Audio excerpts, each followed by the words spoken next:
Hello, welcome back. My name is Ari, and in today's video, I am continuing my project where I continue or complete series in January of 2024. At the start of January, I had 20 series where if I just read one more book, just a single book, I would either be caught up with publication or completely finished with the series. So that's the theme of the month. Finishing series. And in order to do that, I am rolling my trusty D20, and that will choose which one of these wrapped up books right here that I am going to read. I ended last week with a roll in picking a book that I didn't really get a chance to read. So we're gonna start this video out just jumping right over that clip, seeing what I rolled, and then come right back and talk about it.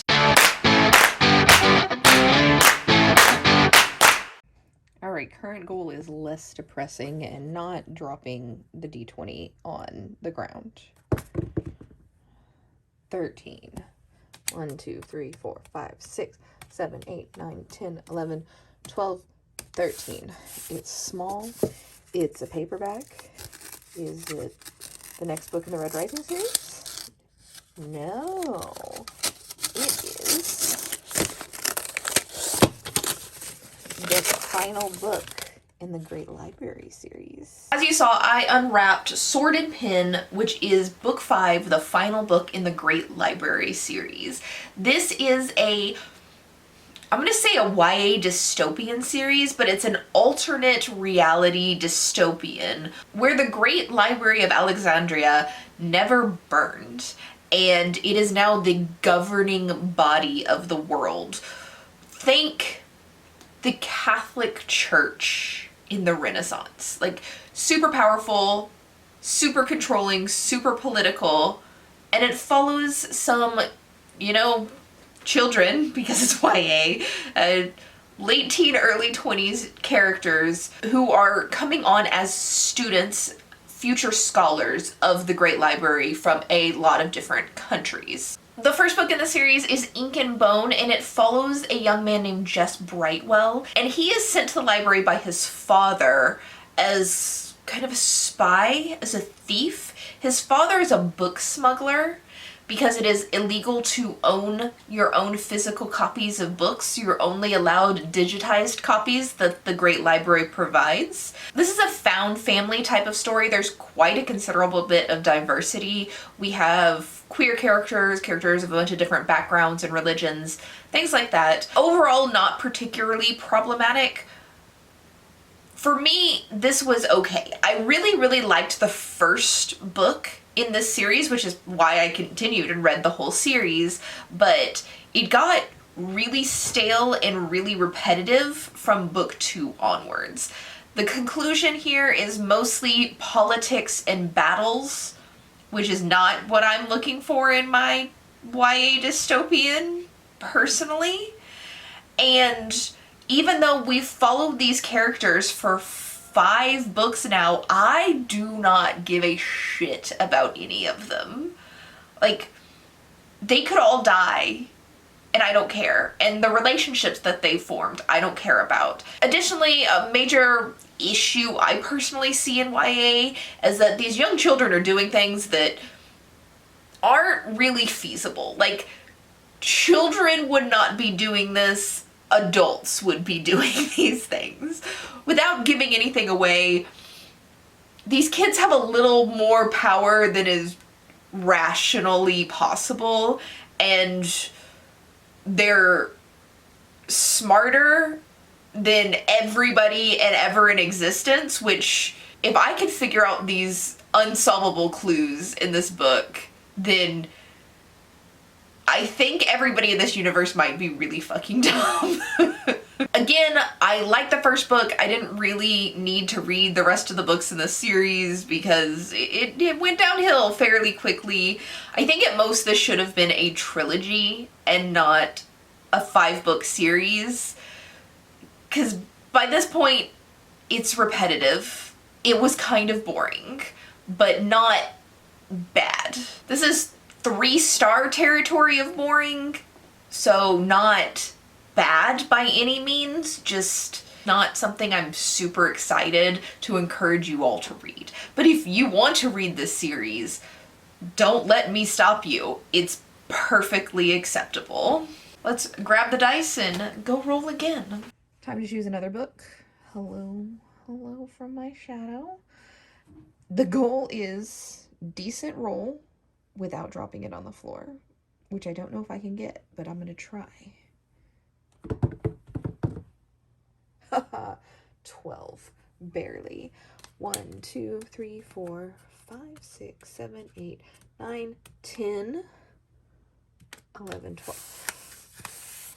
It's the Sesame Street song. 1, 2, 3, 4, 5, 6, 7, 8, 9, 10, 11, 12. What do we have here? All right. House of Roots and Ruin by Aaron Craig. This is the sequel to House of Salt and Sorrows.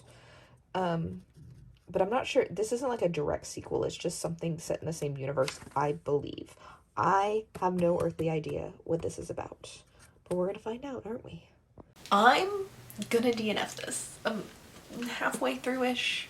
And it's going to sound so weird. I'm DNFing this because it's doing what it's supposed to do too well. So this is the second book in the Sisters of the Salt series trilogy. I have no idea. The first book is House of Salt and Sorrow, and it follows one of 12 sisters, and it's a retelling of the 12 Dancing Princesses, where these sisters are dying one by one. This follows the youngest of the 12 sisters years and years and years after the events of the first book, and she's now an adult. She's 18 years old. She is a painter. She has lived her entire life at home with her eldest sister, not the protagonist from the first story, and she gets the opportunity to go paint a portrait of a young man in a different country, and she decides to take it, just kind of like to venture outside of her house.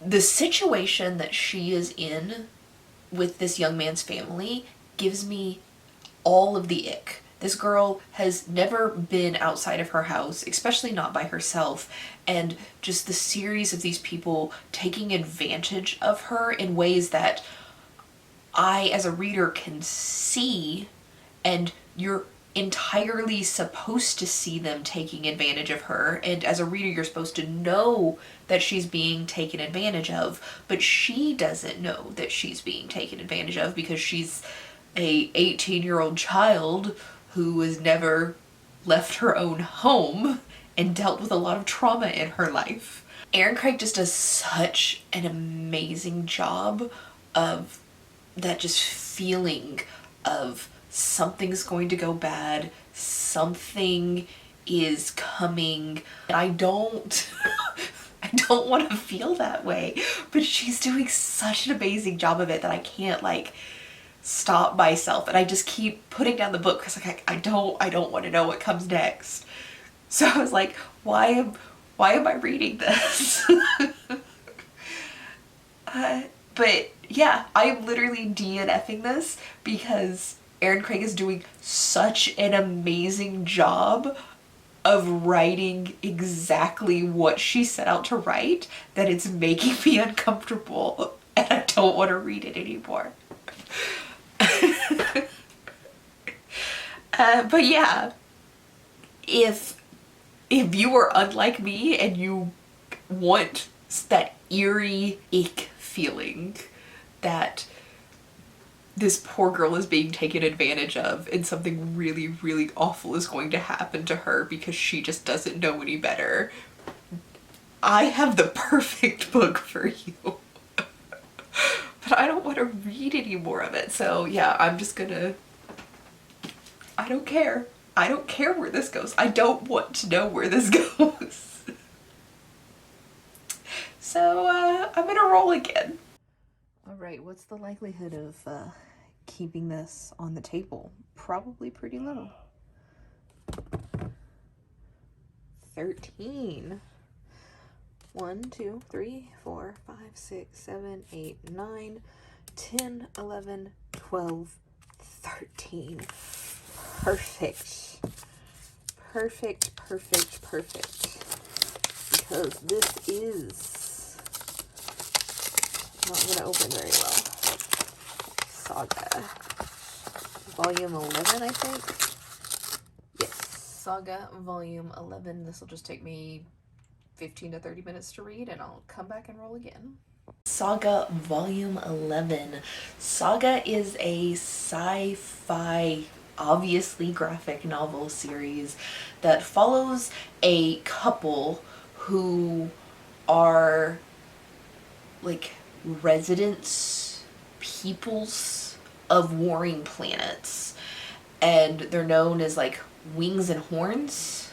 So one race has wings, the other race have horns. They've been at war for forever, and these two kind of fall in love and have a baby, which is sweet for them, but kind of illegal. Think South African apartheid.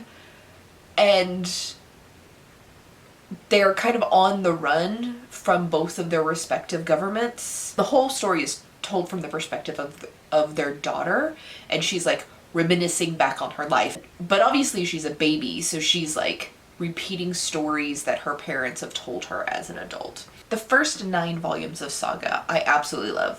5-star, amazingly told, and ended on like one of the saddest moments I've ever read in my entire life. And then Brian K. Vaughan, the author, took years off, I don't know how many, but quite a few years off, and like set aside the Saga series. I assumed it was going to end with 9 volumes, but last year he came back and started the series up again. The little girl was a toddler maybe at the end of volume 9, but she's like 10 or 11 now. This is her. Volume 10 and 11 just aren't doing it for me the way volumes 1 through 9 did. Like, I guess it's because it's like the very beginning of a new story, but I'm just like, okay, sure. Like, I don't hate it. Like, high 3 stars or whatever, but I'm not like as obsessed with the 2 newest volumes as I was with the first 9. And maybe it's because I read all the first 9 like at once. Like, I have a big old compendium, and maybe that's what made it better. But I don't know. It's good. It's just not great, if that makes sense. So I'm still gonna keep reading them, and I'm looking forward to seeing if my opinion changes on how much I love these as we get further into this stage of the story. Well, that was a quick read. Let's roll again. If I can grab this. Of course, it hit the floor. 8. 1, 2, 3, 4, 5, 6, 7, 8. I'm afraid this is the Red Rising book that I don't want to read, but we're about to find out. If not, it's a Margaret Atwood book that I don't want to read. So, this is Mad Adam, which is the last book of the Mad Adam trilogy. I've started it, and it was boring, so let's give this another try.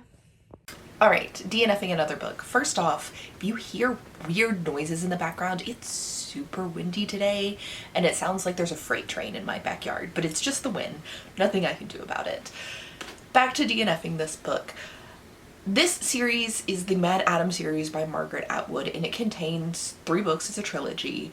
Unfortunately, the books are related, but different enough that I can individually talk about them. The first book in the series is Oryx and Crake, and it follows a guy named Jimmy, also known as Snowman, and the world has ended. Jimmy is, as far as he knows, the sole survivor of something called the Waterless Flood, where all of humanity was wiped out by a plague. We follow Jimmy in his life now as the last remaining man alive, but we also see him growing up and going through childhood, where he meets two other people called Oryx and Crake. Not their real names, they're like gamer tags or online personas. Jimmy grew up in a world of corporations. Governments as we know it don't exist anymore. Everything is done in corporate compounds, and it's this like wildly over-capitalistic society that Margaret Atwood has created. And the whole idea of the series is to parallel the biblical flood, where humanity has gone batshit out of control and it is being wiped away and started again from the beginning. Jimmy knows exactly what caused the end of this world, so we find that out through our adventures with him. Oryx and Crate is a fucked up book, but it's really well told. I mean, it's Margaret Atwood, it's gonna be fucked up, but very, very well told, very well done book. The second book of the series is The Year of the Flood, and it follows two women who were also survivors of the waterless flood. They both were part of the same cult at different points in their lives. And because they were in this cult, they have survival skills like gardening and foraging that don't really exist in this society anymore, but they can use it to survive in this peopleist new society post-waterless flood. To be fair, I soft DNF this last year, and I'm just gonna hard DNF it now. Same problem I had with it last year. This one just follows a group of survivors. We've got characters that we've seen in previous books coming together and just day-to-day survival. Farming, foraging, taking care of animals, trying to survive. There's no plot as far as I can tell. And every night this woman, Toby, tells stories to these humanoid things called Crakers. This feels like Margaret Atwood really just wanted to write a duology, and as she was creating the universe, she had these like leftover stories that she couldn't fit into the other books for some reason, and she just kind of wanted to tell them, wanted to like set them down as a short story collection, and that is what this feels like. But the interweaving story of this, of just like the day-to-day life, boring as hell. The stories themselves are awful stories because this universe of corporations was an awful place. None of these stories are joyful. None of them are particularly entertaining. They're mostly like gross and fucked up and abusive and typical Margaret Atwood stuff. But without the plot, like with Margaret Atwood, the plot and the purpose of where these stories are going is the entire point that you read Margaret Atwood. And this is not giving that. I did skip ahead to the end to see if for some reason this changed, and it doesn't. In my opinion, if you're going to pick up anything from the Mad Adam trilogy, treat Oryx and Crake as a standalone. It easily can be treated as a standalone. It doesn't end on any sort of cliffhanger. If you read that and don't read anything else, you have all the information you need. If you want it from a feminist perspective, then go ahead and pick up The Year of the Flood. That's a really well told tale, but I would just ignore this existence entirely unless you want a short story collection set in that universe, which I don't know why you would, but you might. I'm not you. But let's roll again, and hopefully I won't DNF the next one. Time for the next book. Let's see if I DNF this one too. Hopefully not. That was an awful throw. There we go. A 6. 1, 2, 3, 4, 5, 6.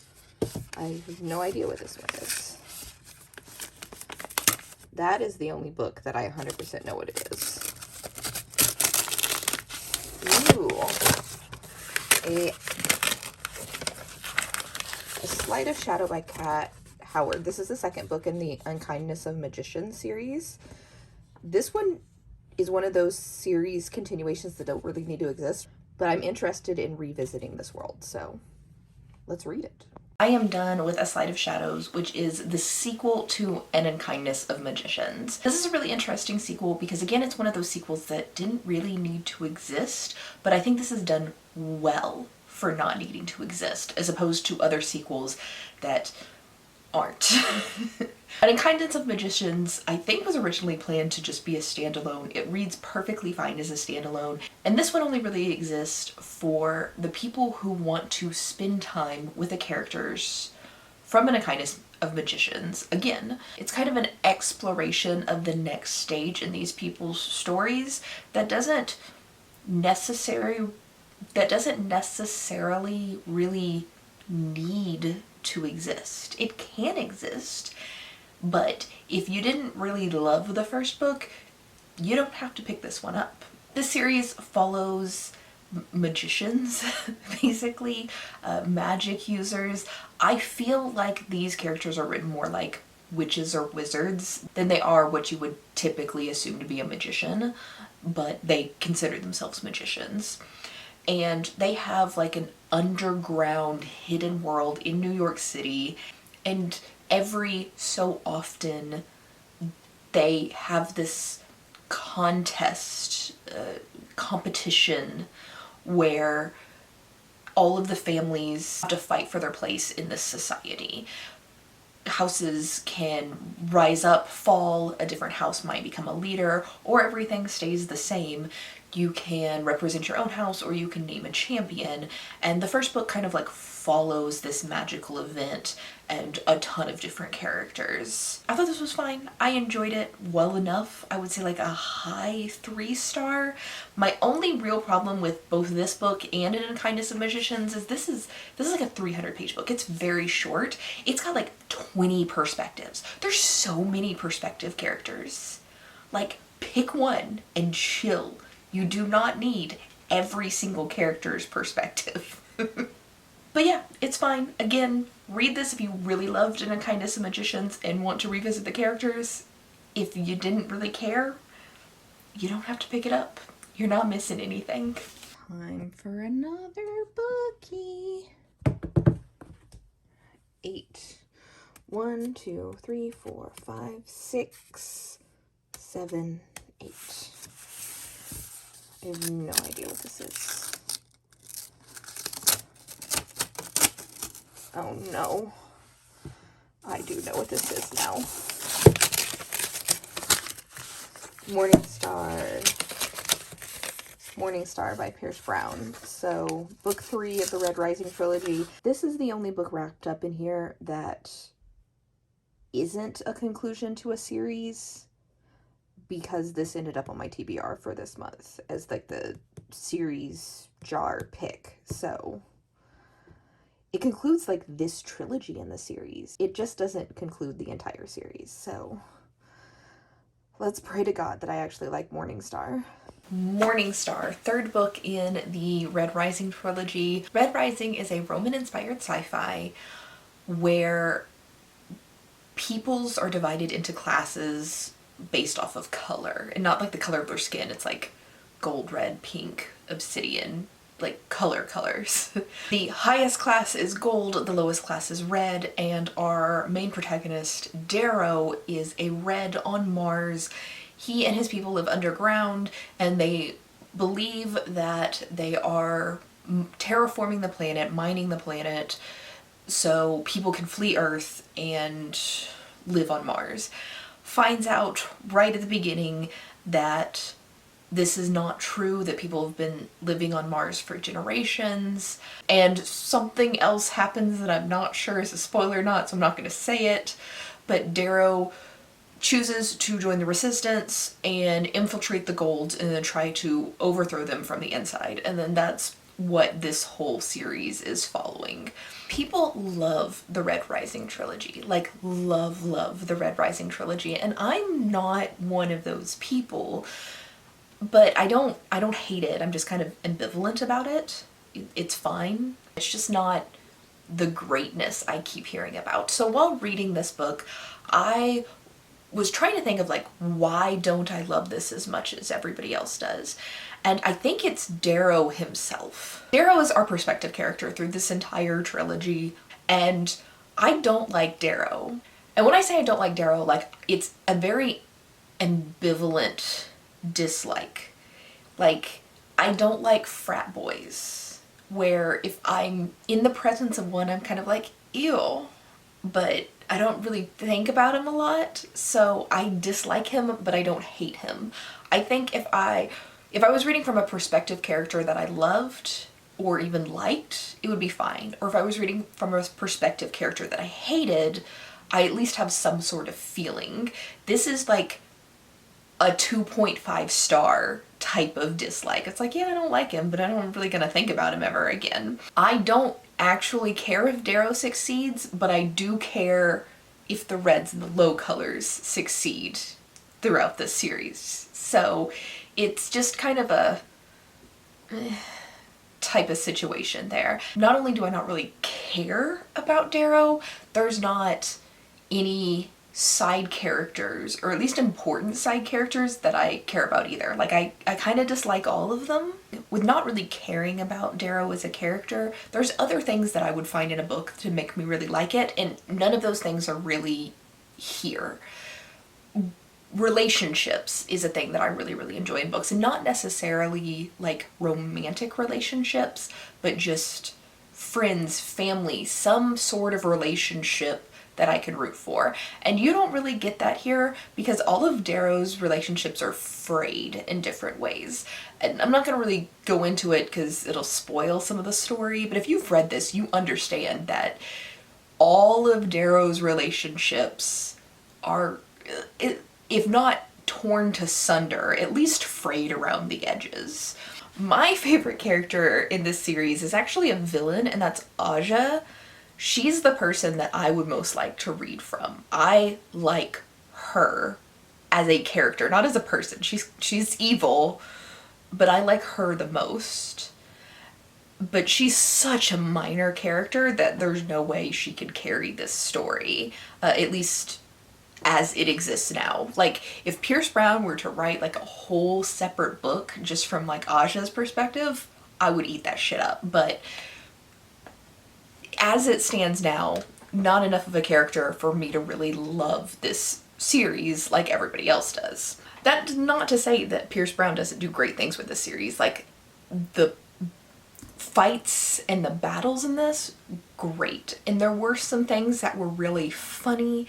There were some times where I teared up a little bit and cried. It's just an overall ambivalent feeling towards the whole series. And that's entirely down to personal preference, and there's nothing necessarily wrong with this series at all. Just not for me, which is fine. It doesn't have to be for me. All right, let's roll the die again. 14. 1, 2, 3, 4, 5, 6, 7, 8, 9, 10, 11, 12, 13, 14. And we have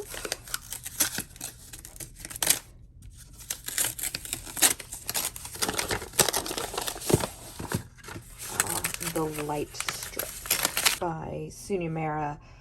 I'm glad I got this because this is the last wrapped up library book that I had, so I need to return it. Final book of the week is The Light Struck by Sunya Mara, or Mara. Not actually sure how to pronounce her last name correctly. This is a duology, second book in the duology. The first book is The Darkening. Let me tell you, the UK covers are so much nicer than the NA covers. Let me go grab my UK version. So this is the UK version, this is the North American version. Obviously two different books, but I like these better. So this is a YA fantasy series following a young woman named Vesper Vale, and she lives in a city that is surrounded, like encircled by a storm wall that shrinks every so often, usually generationally, and it eats a different ring of the city. When she was a child, there were 6 rings, now there are only 5, and the storm wall, while it sounds kind of fine, it's very dangerous. If you touch it, you become cursed, and if you try to like go into it, you vanish forever. There's also monsters that come out of it periodically, and there are these flying knight type people who protect the civilians from the storm wall. And Vesper's like dream in life is to become one of these knights, but because she is on the 5th ring, like the lowest ring,